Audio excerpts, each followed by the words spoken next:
Hinahanap niyo ba ako sa Facebook, mga kabayan? Nandito ang aking Facebook page. I-search niyo na lang kabayan ko, follow na. Ang kwentong ito ay hango sa totoong buhay. Mula ito sa isa nating kabayan na itago na lamang natin sa pangalang Oliver. Taong 1975. Ilocos Sur. Kung kagandahan ng pag-uusapan, sinalo lahat ni Maria. Ang unika iha ni Amorsolo at Victoria. Nagmula sa pamilya na ang linya ay pamumulitika. Tanyag ang pangalan lalo na sa mga kalalakian na nahuhumaling sa gandang taglay. Walang pinipili. Kahit ang may asawa't matatanda, hindi mapigilang puriin ang itsura ng dalaga, bagay na labis itong pinag-aalala. Natapos na ang termino ng ama, subalit patuloy pa rin sa pakikilahok at pakikibahagi sa iba't ibang aktibidad. Ang ina na si Victoria, pilit siyang pinagkasundo sa kung sino-sinong kasosyo. Nang masakalang dalaga, dito na naglakas ng loob ipagtanggol ang sarili. Iha, paparoon tayo sa amiga ko. Kaarawan ng anak niyang binata. Kailangan mong magpaganta. Malay natin tamang pagkakataon na para makahanap ka ng nobyo. Wika ni Aling Victoria. Ma, pwede ba itigil niyo na yung ganyang ugali? Kulang na lang isipin ko na binubugaw niyo ko eh. Tugon ni Maria. Maria, yung bibig mo ha? Ganyan ba magsalita ang isang dalaga, umayos ka? Habang tumatagal parang nagre-rebelde ka. Ano pinagmamalaki mo? Kayo lang din po yung nagbibigay ng rason para magkaganito ko eh. Maanak mo ko. Hindi alipin na basta na lang ipapamigay kung kani-kaninong lalaki na magustuhan nyo. Wala kayong pinagkaiba ni Papa. Wala kayong ibang inisip kundi mapalago yung yaman nyo. Huwag mong sinasagad ng pasensya ko ha. Umaga pa lang. Hindi na ako magtatagal dahil marami pa akong gagawin. Narito ang susutin mong damit. Mag-ayos kang mabuti dahil mamayang hapon pag uwi ng papa mo, lalarga na tayo. Napairap na lamang si Maria. Tanggap na rin ang dalaga na sa tahanang ito. Walang halaga anuman ang sabihin niya. Matapos makaligo, sinuot na ang damit.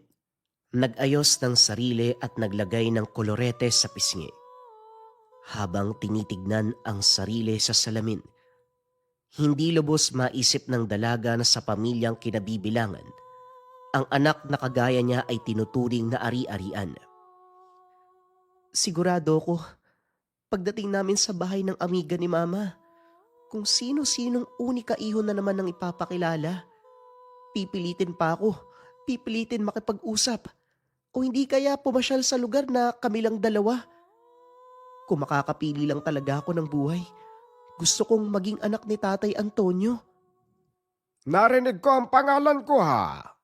Nasasabik yata ang prinsesa na makakita muli ng utosang matanda. Natuwa si Maria nang masilayan si Tatay Antonio. Ito ang pinakamatandang utusan sa pamilya. Minsan na siyang sumama rito sa pag-uwi sa probinsya at kahit malayo sa kinagis ng buhay, gusto niya ang lugar na ito. Ngayon na bumalik sa pagtatrabaho ang matanda, may naisip na ideya ang dalaga. Tatay Antonio, hindi po ba uuwi kayo sa inyo sa darating na Sabado? Baka pwedeng isama niyo ko. Ayoko na talaga sa buhay na to eh. Wala naman silang pakialam kundi ipakilala ko kung kani-kaninong lalaki. Para bang ari-arian ako. Bata pa po ako oh. Tapos kalupitan ng buhay yung mararanasan ko.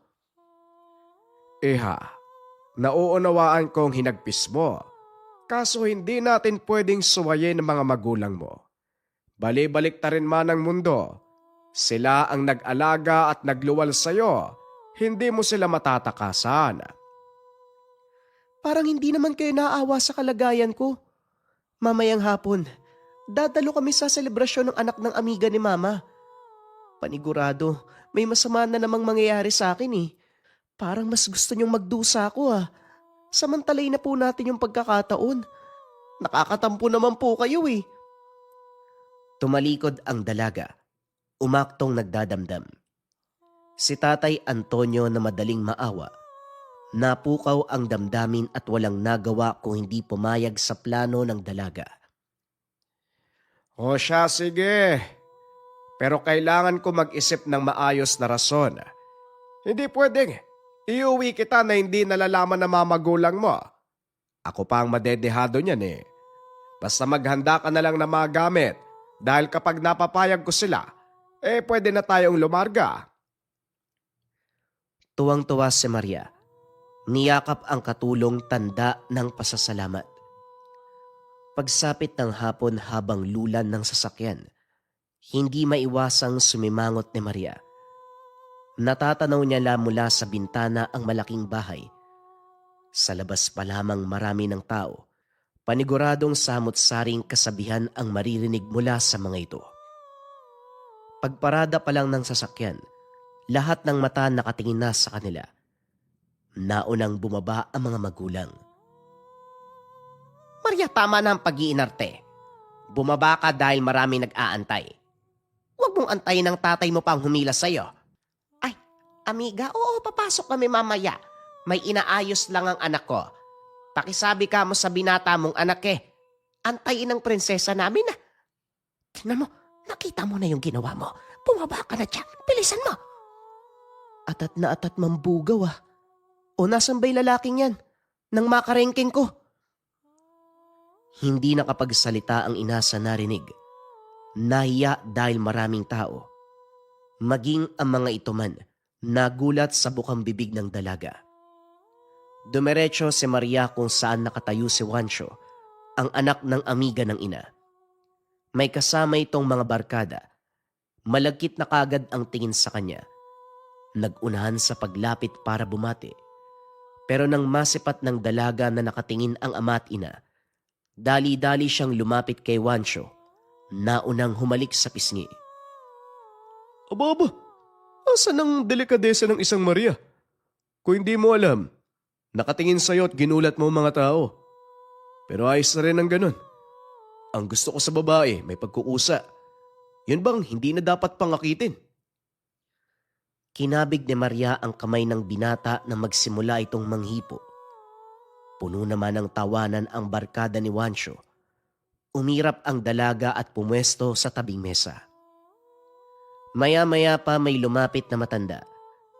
Sa tansya ni Maria, nasa edad 60, pero may gana pang lumandi. Lumapit ang dalaga, pero ganun pa rin ang nangyari. Binata man o matanda, hindi siya nakakaligtas sa panglalandi ng mga ito. Nang mapansin na abala ang mga magulang sa pakikipag-usap, sinamantala ni Maria ang pagkakataon. Malawak na taniman ang pagmamay-ari nila Juancho. Sa manggahan tumambay ang dalaga. Kahit pinong babae, natutunan pa ring umakyat ng puno. Nalibang din dahil maraming hinog na bunga. Sa kalagitnaan natigilan ng masulyapan ang isang matanda na nakatingala sa kanya. Si Manong naman kumakasulpot oh. Hindi pa talaga siya nag-ingay. Sa inyo po ba tong mangga? Paingi lang po ko ng ilan. Hindi ko naman uubusin eh. Ikaw ang anak ni Amorsolo at Victoria, hindi ba? Nakita pa kita kanina doon sa tahanan ng mga Hernandez. Pero nandito ka na kagad. Malaki ang salo-salo doon, pero pinili mo ang puno ng mangga. May dalaw ka ba ngayon para kumain ng ganyan? Ha? Anong kinalaman ng dalaw sa mangga? Nagsasawa lang po ako sa mga tao, kaya lumayo ako. Sumaktong may mangga dito. Kilala niyo ako? Kahit saang lugar pala umabot na yung pangalan ko. Pagpasensyahan mo na ang una kong sinabi. May nagdadalaga akong anak at sa tuwing may dalaw siya kumakain ng mangga. At para sagutin ang katanungan mo, hindi sa personal, hindi kita kilala sa personal. Sadyang naririnig lang ang pangalan mo lalo na sa kalalakihan dito. Tama nga sila.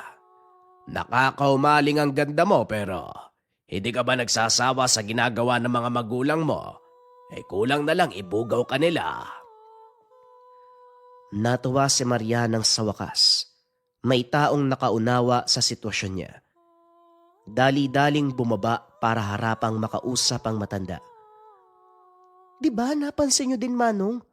Yan ang paulit-ulit kong sinasabi kay Mama at Papa, pero hindi nila maintindihan. Tignan mo ang ginawa nila sa unang kaiyan nila. Kulang na lang gawing bayarang babae. Minsan nga naisip ko, pagkakitaan na lang yung katawan ko. Total, parang gano'n naman yung gusto ni Mama at Papa eh. Pinapakilala pa ako kung kani-kaninong lalaki dyan. Sa kabilang banda, maiintindihan mong ginagawa nila ito para lumawak ang koneksyon at kapangyarihan. Ganyan ang takbo ng utak at desisyon ng mga taong nasa politika. Simula't simula, diyan na umiikot ang buhay ng pamilya mo, ng mga ninuno mo. Wala kang dapat ipagtaka. Pero kung napapagod ka, hindi takasan mo. Bata ka pa. Sigurado kung may pangarap ka para sa sarili mo. Parang gusto kitang kausap, Manong ha. Naiintindihan mo ko. Ano po bang pangalan nyo? Dito lang po ba kayo malapit nakatira? Popoy. Ang pangalan ko ay Popoy. Matagal na ako naninilbihan sa asyenda ng Hernandez. Wala akong bahay pero nanunuluyan sa kubo ng pagmamay-ari pa rin ang amo ko. Sa ngayon, si Wancho ang amo ko. Nakapangalan na sa kanya ang lupaing ito.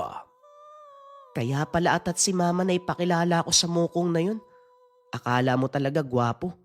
Mas mukha pa nga siyang utosan eh. Nga po pala, Mang Popoy, baka may payo kayo kung paano matatakasan ang buhay ko. Gusto ko pong makawala eh. Nandidiri na po ko kasi kahit matatanda at may asawa, lumalapit pa sa akin. Simulan mo sa pag-alis ng bahay nyo. Pumunta ka sa lugar na walang makakalab, sa lugar na malayo. Sa lugar na wala kang iisipin kung hindi ang sarili mo lang. Sa lugar na makakahinga ka ng maayos. May naisip na ako. Sana lang talaga sa pagkakataong to makaalis na ako sa amin. Kapag nangyari yun, hindi na ako babalik. Ngumiti si Maria. Nag-usap pa sila ni Mang Popoy sa pagdaan ng oras. Kinakailangan na ding bumalik ng tahanan ng Hernandez upang magpakita sa mga magulang. Saan ka galing? Kanina pa naghahanap ang papa mo ah. Tapos na ang sayawan at paghahandog ng regalo pero wala ka. Nakakaya ka, Maria. Kinakaya niyo po pala ako, bakit niyo ako sinama? Sinabi ko na, ayoko po makipaglampungan kung kani-kanino. Nandito na pala ang unika iya ko. Ang sabi nakita ka daw sa manggahan, may kausap na matanda.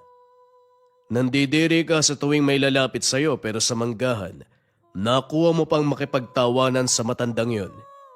Sino siya? Napalunok si Maria nang marinig ang boses ng ama. Hindi niya magawang lumingon dahil siguradong masama ang titig nito. Gayunpaman, pinagtanggol niya si Mang Popoy. Bahala ho kayo kung ano man ang isipin niyo. Basta wala akong ginagawang masama. Humingi lang po ako ng mangga. Gusto kong kumain eh. Mabuting tao si Mang Popoy. Kaya pakiusap ko lang, huwag kayong gumawa ng kasamaan. At talagang pinagtatanggol mo pa. Maria, napag-usapan na namin ni Mariano at Beatriz na ipapakasal kayo ni Wancho pagtungtong mo ng 18. Magmula sa araw na to, hindi ka na makikipag-usap sa kahit na sino. Hindi ka na rin pwedeng lumabas. Mananatili ka sa tahanan hanggang sa araw ng kasal. Kumulo ang dugo ni Maria nang marinig ang sinabi ng ama. Ngayon pa lamang gusto nang tumakbo palayo. Kaso hindi magawa dahil nasa gitna na siya ng kinaupuan ng ama at ina. Sa pagtatapos ng selebrasyon, nag-usap ang mga ito kasama ang magulang ni Wancho. Ang binata naman, pumuslit sa kotse at hindi napigilan ang pagkapilyo. Kaagad namang nang laban si Maria para matigilan sa binabalak. Kalma! Hindi ko alam na mahilig ka palang magbuhat ng kamay. Di bale na. Mapipigilan naman ang tawag ng pagkalalaki ko. Ilang panahon na lang ikakasal na tayo At sa unang gabi natin bilang mag-asawa, sisiguraduhin ko na magiging akin ka talaga. Wika ng binata habang malagkit ang titig sa katawan ng dalaga. Huwag ka masyadong umasa, Wancho. Hindi ako magpapakasal sa katulad mo, no? Masyado kang bastos at wala kang respeto. Bakit? May magagawa ka ba eh? Magulang mo ang magpapasya. Maria, huwag ka na mag-inarte. Ako lang naman ang pumasa para maging asawa mo. Huwag kang mag-alala, gagawin kitang reyna. Pero dapat tuwing gabi. Sir, konting respeto naman po sa mapapangasawa nyo. Napagkasunduan pa lang pero hindi pa pulido ang pagpapasya. Anumang oras, pwedeng bawiin ni Don Amorsolo kapag nalaman niyang pinagsamantalahan mo si Maria. Kung ayaw niyong mangyari yon, bumaba na po kayo ng kotse. Tumalima ang binata. Naiwan si Maria na hindi maiwasang umiyak. Awang-awa naman si Tatay Antonio, kaso lang walang magawa, maliban na lamang sa pagpapatahan. Matapos ang insidenteng yun, matyagang nag-intay si Maria. Nakahanda na ang mga gamit. Si Tatay Antonio na lang ang kulang. Maya-maya pa bumungad ang matanda. Wala nang sabi-sabi. Dali-daling binitbit ang mga dalahin at sa likod dumaan. Walang tanong si Maria. Tahimik na sumunod sa matanda. May sasakyan na nag-aantay sa unahan. Napag-alaman na anak ito ni Tatay Antonio. Isinantabi ang pag-uusisa. Inuna ang pag-alis sa lugar. Mahaba ang biyahe pero sulit ang pagpapahinga ni Maria. Hindi may tago ang tuwa ng masilayan ang tahanan ni Tatay Antonio. Kagad tumakbo sa loob at tumilata sa katre. Nilalaro pa ang pusa, umastang komportable. Hindi naman ito ang unang beses ng dalaga sa bahay, pero hindi maiwasang mainis ng anak ni Tatay Antonio, si Oliver. Tay, hindi niyo pa sinabi sa akin kung bakit kailangang itakas ang babaeng yan. Ang ayos ng buhay kasi mayaman pero nakikisiksik dito sa atin. Ano naman po ang may aambag yan bukod sa pagtulog? Kung makapag-utos pa yan, akala mo pinapasweldo ko.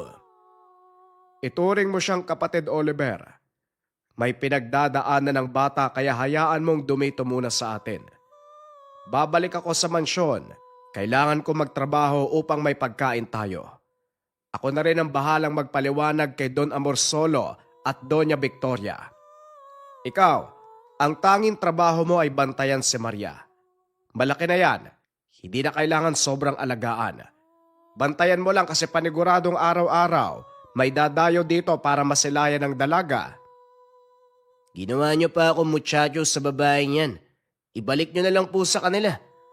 Nung huling nandito yan, ang dami ko nakasuntukan eh. Baala na yung mga magulang niya sa kanya. Mapeperwisyo pa tayo eh. Kaya ko nga tinakas dahil mismo mga magulang niyang mali. Kung ibabalik ko siya, malamang mas may hirapan ng dalaga. Oliver, nakalimutan mo ba ang bili ng lolo mo? Kapag may nangangailangan, tutulong tayo. Madali lang ang pinapagawa ko. Bantayan mo lang si Maria. Napabuntong hininga ang binata.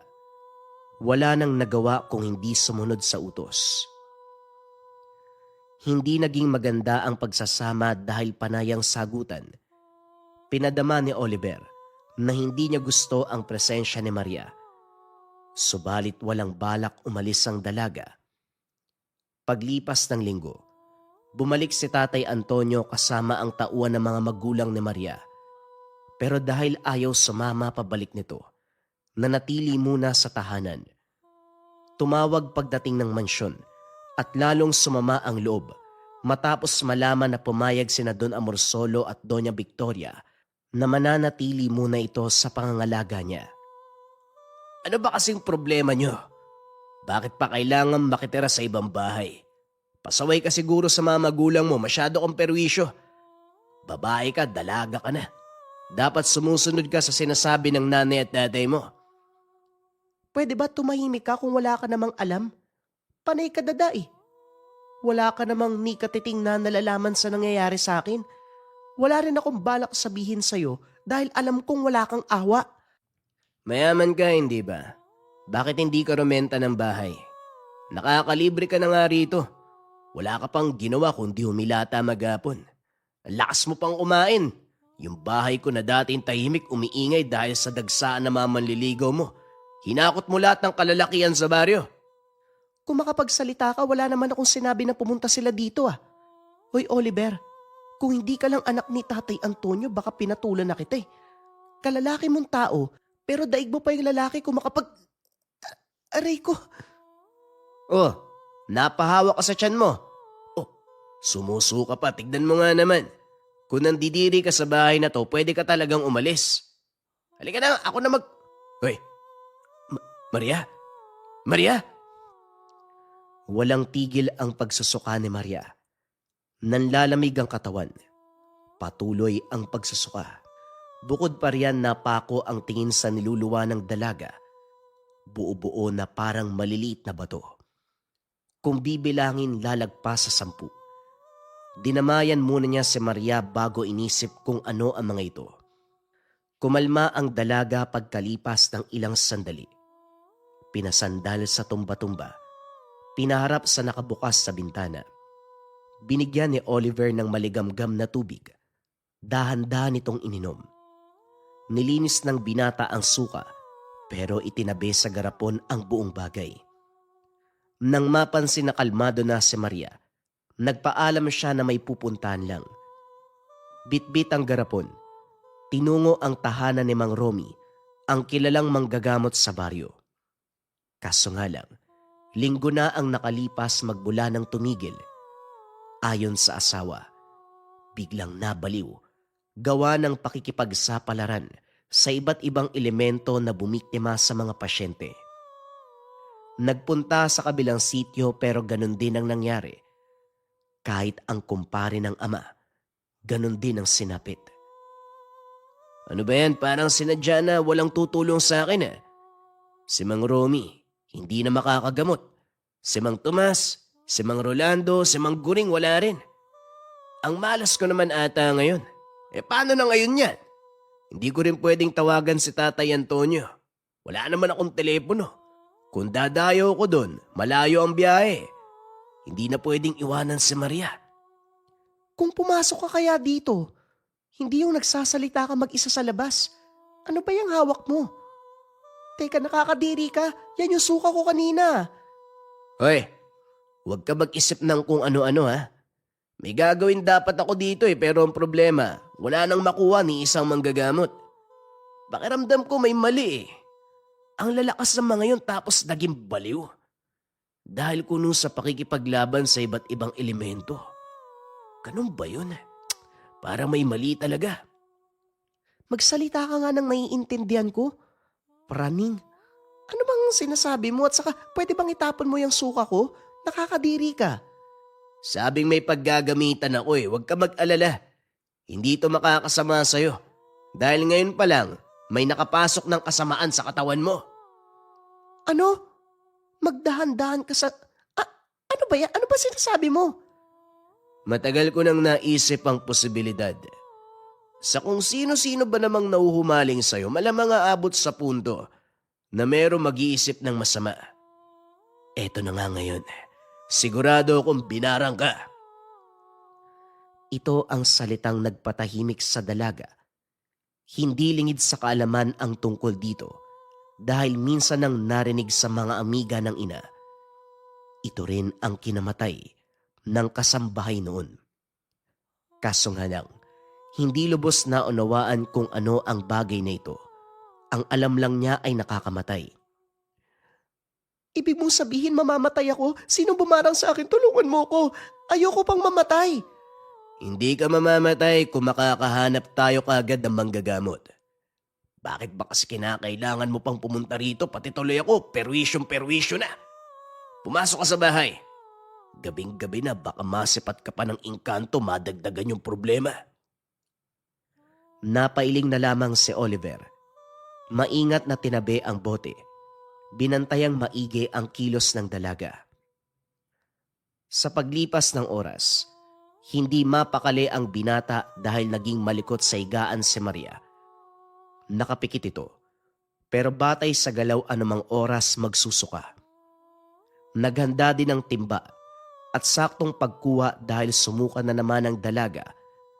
Sa pagkakataong ito, maraming bato-bato at may kasamang pakpak ng ipis.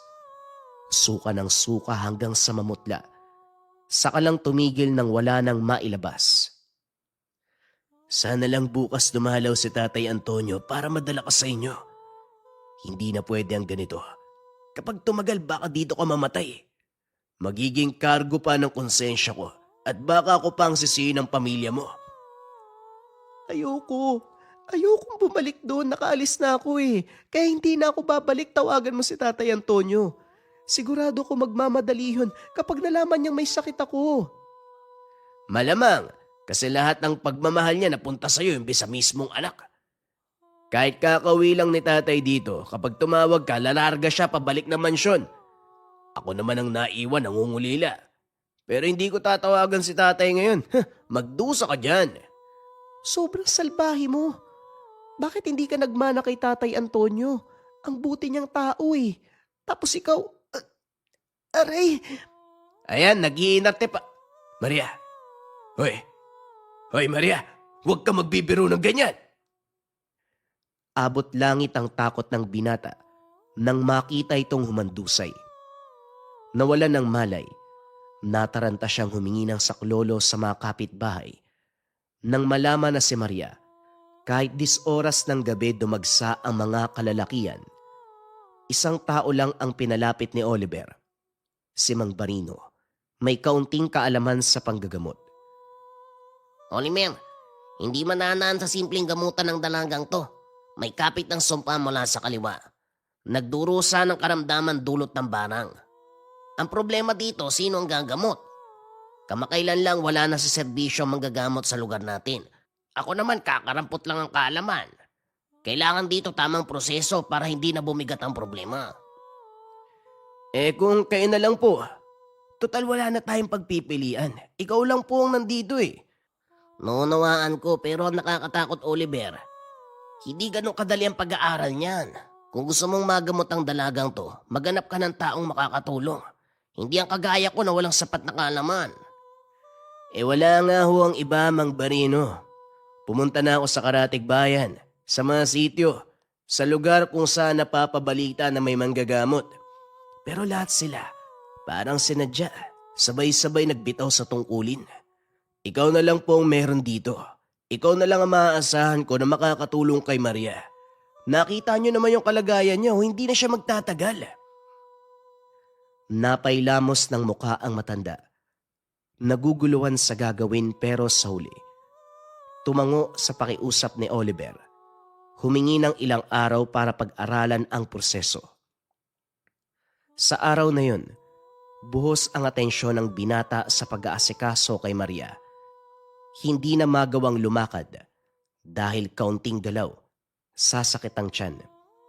Panay din ang pagsusuka. Bumibisita rin si Oliver sa tahanan ni Mang Barino para alamin kung nag-aaral ba ito. Laking tuwa dahil naabutan nitong nagbabasa ng mga libreta, nag-eeksperimento para subukin ang kaalaman. Oliver, tulungan na lang kaya kita maghanap ng manggagamot. Hindi ko alam kung tama ba ang lahat ng ginagawa ko. Dumayo tayo sa kabilang isla. Baka may makuha tayo doon. Huwag na kayong sumuko, Manong. Nagsimula ka na eh. Magsasayang tayo ng oras kung maghahanap pa tayo ng albularyo at wala rin matatagpuan. Mag-aral ka lang ho dyan. Konti na lang siguro. Kakayanin mo na yan. Ay naku, ewan ko lang talaga. Kinakabahan ako sa gagawin natin ng mabuti pa.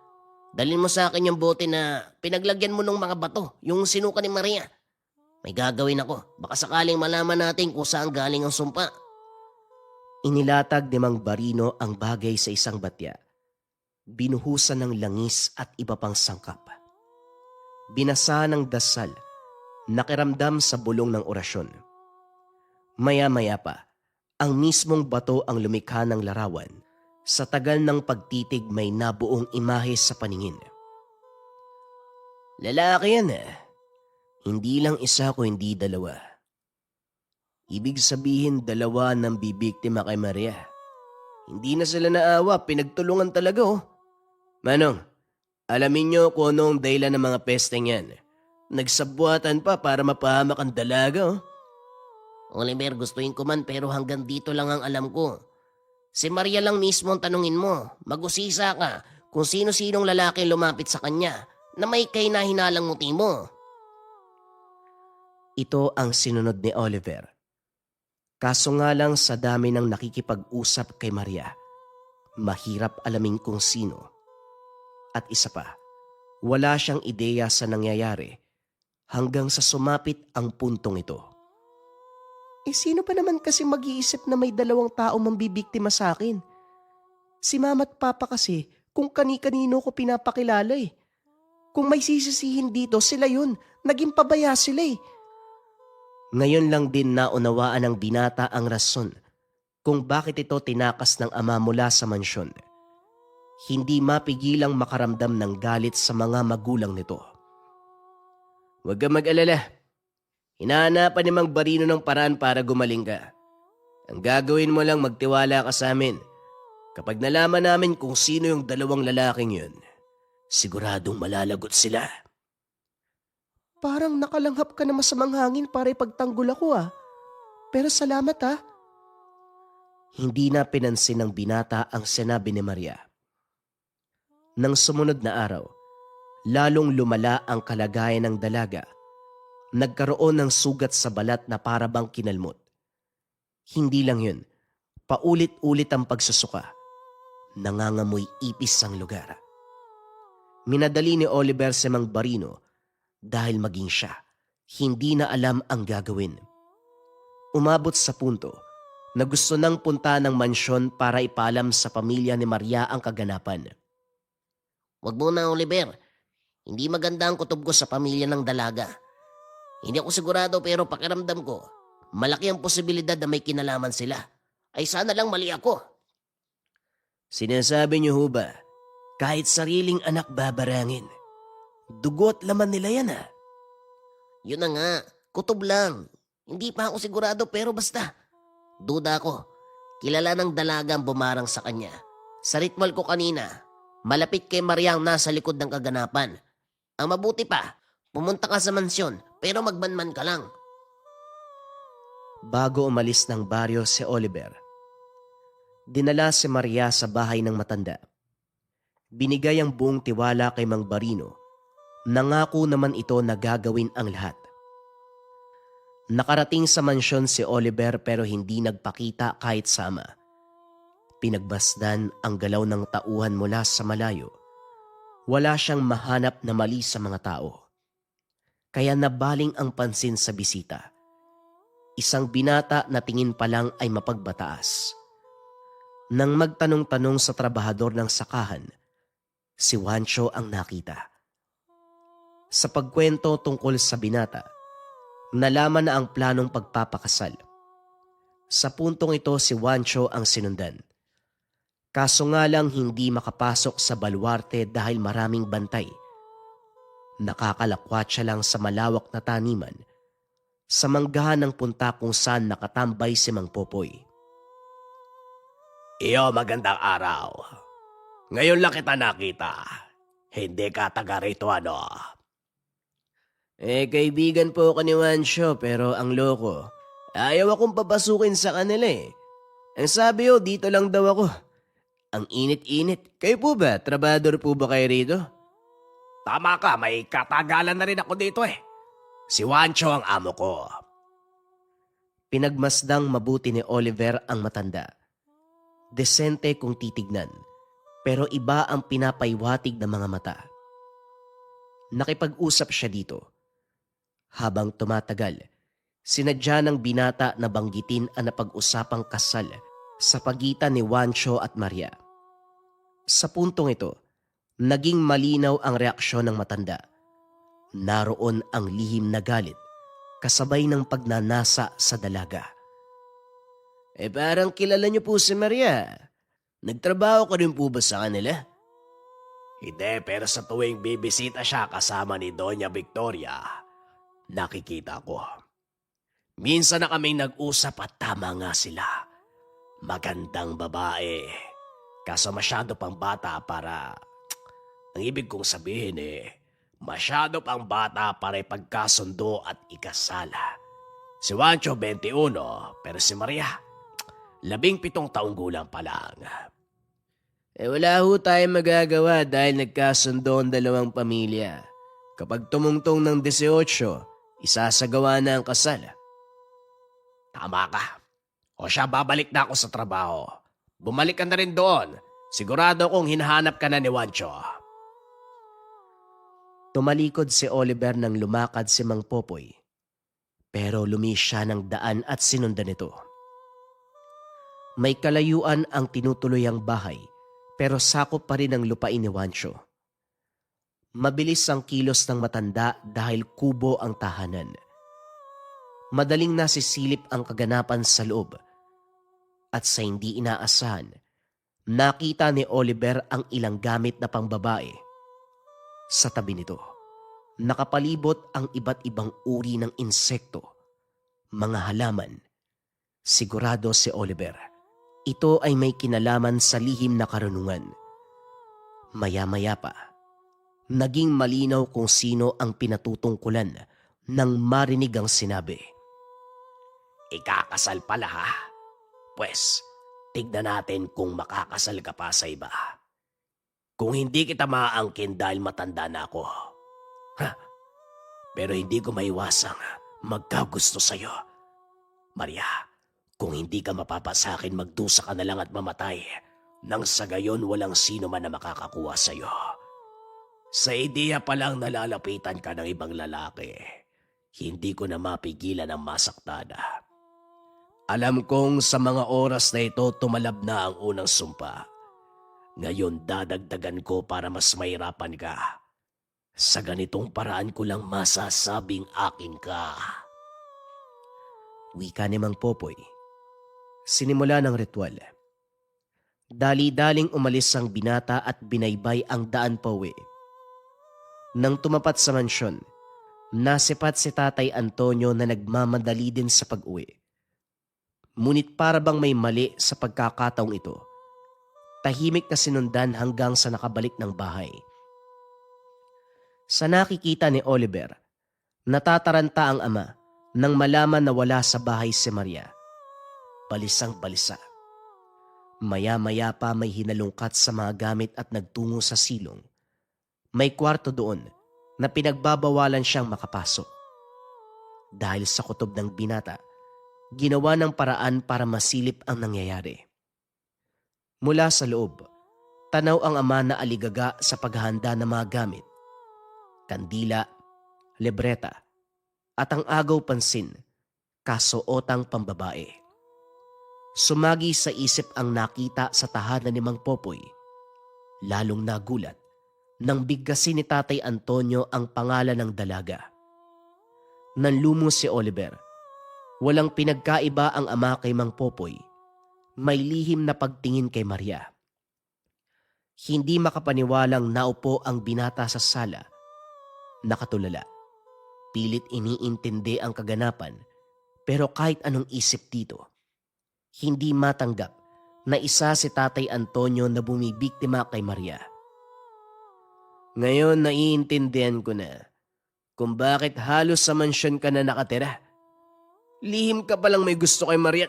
Ay naku, nakakasuka. Sa galit ng binata, pinuntahan si Mang Barino at isiniwalat ang nalaman. Maging ito man hindi makapaniwala sa narinig. At ang pagpapasya ni Oliver ang lalong nagpabigat sa gampanin nito. Teka iho, ang inaral ko pamamaraan para matulungan si Maria. Hindi ang pagbarang pabalik. Alam ko masakit para sa inyo na malaman mo yan. Pero hindi kita mapapagbigyan. Wala akong alam sa ganyan. Baka ako pang mamatay. Manong, wala pong makakaputol ng sumpa ni Maria, kundi patayin si Mang Popoy at si Tatay. Nakakasuka sila. Paano niya nagawang pagnasaan ng isang 17 dalaga, anak ng pinagsisilbiang amo?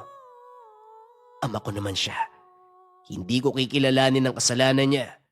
Ang mali ay mali. Kung gusto mo talaga mangyari yan, may kilala ko makakatulong sa atin. Naalala ko, isa siyang mambabarang pero Oliver. Sa oras na lumapit tayo sa kanya, asahan mong wala nang atrasan. Kaya mo bang patayin ang tatay mo? Yung kilala kong tao na yon, patayan kong patayan. Pag-isipan mo. Asikasuhin ko muna si Maria. Habang ginagamot ni Mang Barino ang dalaga, naguguluhan si Oliver sa gagawin. Nagtatalo ang isipan. Hindi mapakali. Umuwi ng bahay para mukaang kumprontay ng ama. Sa sandaling nakaharap ito, walang preno ang bibig. Huwag na huwag kayo magsisinungaling sa akin Alam kong ginawa nyo. Binarang mo si Maria kaya siya nagkakaganon. Anong klaseng tao ka? Kung tutusin parang anak nyo na si Maria. Parang kapatid ko na nga yun tapos may lihim kayong pagtingin. Hindi matanggap na ikakasal kaya binarang. Tao pa po ba kayo sa lagay na yan? Mahabang katahimikan ang namayani. Nakatitig sa kanya si Tatay Antonio. Nasaan si Maria? Bakit hindi mo sinabi sa akin na may nangyayari sa kanya? Kung hindi ko lang nakita ang kapitbahay natin doon sa bayan, malamang wala pa rin akong alam hanggang sa ngayon. Bakit mo itinago? Nasaan si Maria? Talaga magpapalusot ka, Patay. Huling-huli kita. Nagre-ritual habang sinasabi ang pangalan ni Maria. Hindi ka na naawa sa dalaga. Anak siya ng amo mo. Amo mo na nagpapasweldo sa'yo para may pangkain tayo tapos yan ang igaganti mo. Hindi ka naman nila inalapusta para gawin mo yung kalapastanganan na yan Oliver, nasaan si Maria? Hindi pwedeng umalis ng bahay yon dahil sa kondisyon niya. Ipaliwanag mo muna sa akin bago ko sabihin kung nasaan. Nagkamali ka ng pag-intindi. Hindi ko siya binarang o kung ano man ang nasa isip mo. Kaya ako nagre-ritual para kontray ng sumpa sa katawan ni Maria. Ngayon kailangan ko siya makita para malaman ang kalagayan niya. Teka, sinasabi mo bang wala kang kinalaman sa nangyayari sa kanya? Tama na muna ang pagtatanong. Ibalik mo dito si Maria para magamot ko. Bilisan mo! Naguguluhan man tumalima si Oliver. Kahit si Mang Barino ay sumunod na. Wala munang nagtanong. Nanood muna sa proseso ni Tatay Antonio. Dinasala ng dalaga. Mahabang orasyon ang nilapat. Maya-maya pa todo na ang pagsusuka. Inilabas lahat ng sumpa sa katawan. Pagkatapos ito, tumabi sa kabilang kwarto si Tatay Antonio. Sinimulan ang taimtim na pagdarasal. Tahimik na nanonood si Oliver sa tabi. Maya-maya pa napansin ang pagdating ng ama. Natutumba mula sa pagkakaluhod pero dali-dali ding bumalik. Pagkatapos niyan, lalakasan ang pagsambit ng orasyon habang tinatarak ang itak sa sahig. Paulit-ulit at palakas ng palakas. Hindi naglaon na butas ang sahig. Sa pagkakataong ito biglang tumilapon ng ama. Duguan pero gumagapang pabalik sa pwesto para muling lumuhod. Pinagpatuloy ang pag-oorasyon hanggang sa umagos na sa ilong at bibig ang dugo. Kahit ang tagiliran ay nagdudugo na rin. Mga sugat na hindi mawari ni Oliver kung saan galing. Lalo na ang puwersa na bigla na lang hahatak kay Tatay Antonio. Ito ang tinatawag nilang digmaan espiritual. Mga taong may mataas na karunungan na makakagawa. Hindi ko alam na may tinatago palang kaalaman ng tatay mo, Oliver. Hindi na natin pang kailangan lumapit sa kakilala ko mambabarang. Ngayon palang ginagawa na ng paraan ng tatay mo. Digmaang espiritual. Paano yan? Parang hangin yung kalaban ni tatay. Tinan mo, ano ba nangyayari? Kaya nga espiritual dinadaan sa palipad hangin ng atake. Magdasal lang tayo na hindi mapuruan ng tatay mo at matalo kung sino man ang kalaban niya. Nang marinig ang sinabi ni Mang Barino, hindi maiwasan ni Oliver na magdasal. Pinapanood ang ama na lumalala ang pagdurugo ng katawan. Hindi mapalagay, lalo na paglipas ng sandali, bigla itong nawala ng malay. Sa pagtatapos ng ritual ni Tatay Antonio, bumuti ang kalagayan ni Maria. Habang inaasikaso ni Mang Barino si Tatay Antonio, nagpa siya si Oliver na puntahan si Mang Popoy. At kagaya ng inaasahan, natagpuan sa kubo na wala ng buhay. Katulad ng ama ang kalagayan, duguan ng ilong, bibig, maraming sugat sa katawan na hindi dulot ng anumang patalim na nakikita't nahahawakan. Lintik na yan! Paalisin niyo ang mga tao. Kapag nalaman nila mambabarang yan, pati pangalan namin madadamay. Idiretso niyo sa libing. Yung mga gamit ni Maria, itapon niyo rin. Dahil kapag nalaman ni Amorsolo at Victoria, baka pati ako pagalitan kumilos sa kayo. Hindi na nag-usisa pa si Oliver. Sapat na ang natuklasan at narinig para masabing nabigyan ng katapusan ang kasamaan ni Mang Popoy. Kung alam ko lang na mapapahamak ako, sana hindi ko na kinausap yung matandang yun eh. Kaya siguro pa na yung tingin niya sa akin may pinaplano pala. Mabuti na lang, may trabador sa unahan kaya siguro napigilan ng balak niya. Bakit ba kasi sinilang ka na maganda? Ngayon ko lang nalaman na sumpa din pala yung kagandahan, ano? Eh bakit yung tunog mo parang nagsiselos ka? Oliver, huwag mo sabihing may gusto ka rin sa akin ha. Hoy, mamatay na lahat ng nasa sementeryo. Hindi ako magkakagusto sa katulad mo. Maganda ka nga pero tamad ka. Sa nangyari sa'yo, pati si tatay na pag-isipan ko na masama. Huwag na nga kayo mag-away dalawa para kayo mag-asawa eh. Tumigil na kayo. Maria, magpapahinga ka ng ilang araw, pero kailangan mong umuwi sa inyo. Ayoko po. Bahala na kung araw-araw kami mag-away ni Oliver. Titisin ko na lang kaysa umuwi sa amin. Hindi pwede yan, umalis ka na. May bahay ka o doon ka sa inyo. Ayoko nga sabi. Tatay Antonio, dito nga lang ako. Ano ba? Hoy, wag mo ilabas yung gamit ko. Napailing na lamang si Tatay Antonio sa inasta ng dalawa. Hinayaan na lamang si Maria na manatili sa bahay dahil anuman ang pagpapauwi, hindi na nais pang bumalik sa mansyon. Pabalik-balik na rin ang mga magulang nito. Ilang ulit, hanggang si Tatay Antonio na mismo ang kumausap. Ilang beses pang nangyari ang pag-uusap, pero wala nang nagawa ang magulang. Buwan, taon, sa bahay na lang talaga nanuluyan si Maria. Hindi dahil kinupkup, kundi dahil nagkamabutihan sila ni Oliver. Naging magkasintahan, naging mag-asawa. Nagkaroon ng 2 anak. Masaya ang pagsasama, subalit hindi maitago ang kaganapan sa nakaraan. Si Maria, ang isang napakagandang babae na nagmistulang sumpa sa kanya. Maraming lalaki nagkakagusto na humantong pa sa pambibiktima ng isang malakas na mambabarang sa Ilocos na mas kilala sa katawagan na Mang Popoy. Top 5 items na kailangan mo sa Lika Merchandise ngayong 2026. Simulan natin kaagad sa number 1. Number 1, Gunita Bracelet for Good Health Bracelet. Yung energy and vibration na ina-attract ng ating Gunita Bracelet ay nakakatulong sa pagpapaganda ng kalusugan. Laging tandaan mga kabayan, para saan ang ating mga swerte, kayamanan, kung hindi maganda ang ating kalusugan. Kung ang priority mo ay magandang kalusugan, energy and vibration na ina-attract, dito ka sa ating Gunita Bracelets. Number 2, ang ating Gintong Gabay o Gabay Medallion Ethnic Version. Pareho lamang ng bisa to mga kabayan, sa designs lamang siya nagkaiba. Ito Gintong Gabay, ito naman ethnic yung approach. Ang bisa nito mga kabayan ay pampaswerte at gabay sa career, health, love life, and finance. Kung nangangailangan ka ng swerte at gabay sa 4 na aspeto ng buhay ngayon 2026, kung kailangan mo ng guidance sa araw-araw ngayon 2026, dito ka sa top 1 necklace natin, ang Gabay Medallion Pangkalahatan. Pili ka na lang ng designs kabayan.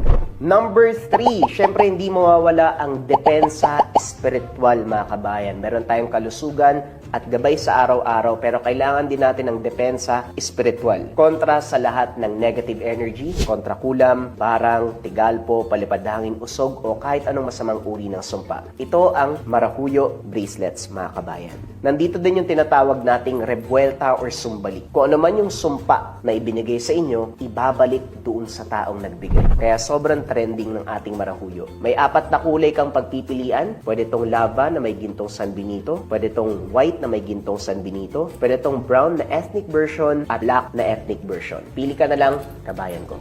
Number 4, gintong palay money amulet. Ito bagay na bagay itong coin na to mga kabayan para sa mga tao na ayaw naman na nagsusuot ng kung ano-ano. Baliktaran ng simbolo, ang bisa nito ay pampaswerte sa pera, for dreams manifestation, kung may mga kahilingan ka na gustong matupad ngayon 2026, for abundance and for prosperity. Sobrang simple lang nito, iipit mo lang siya sa wallet mo, dalhin mo lang palagi, ilagay mo sa gabay pulang tela pouch, basta dala-dala mo, let it work for you kabayan. Gintong palay, money amulet. At syempre mga kabayan ko, ang panglima, hindi mawawala ang kaluban de pampaamo. Pampaamo sa tao, pampaamo sa negosyo. Kung feeling mo nasa toxic environment ka, kabayan, ikaw lagi yung napapag-initan, laging galit yung partner mo, laging galit yung boss mo, laging galit yung mga katrabaho mo, sa'yo lagi sinisisi ang mga bagay-bagay, magkaluban de pampaamo ka. Pampaamo sa tao, pampaamo sa negosyo. Bagay din to sa mga nasa sales or sa mga tao na palaging merong kausap para mabilis kayong makapagpalagay ng loob ng taong kausap mo. Sobrang simple lang. Itong kaluban, gawa to ng mga katutubo sa Negros, pero may mga sangkap pa ito sa loob. Dadalin mo lang kabayan. Let it work for you. Lagay mo sa bag mo, lagay mo sa bulsa mo, basta dala-dala mo lang palagi. Yon ang ating top 5 items na kailangan mo ngayon 2026 sa Lika Merchandise. Kung interesado ka kabayan, pwede mo i-click yung yellow basket sa baba. Pero if ever na walang yellow basket, i-search mo lang ang shop ng Lika Merchandise. Ingat sa mga scammers.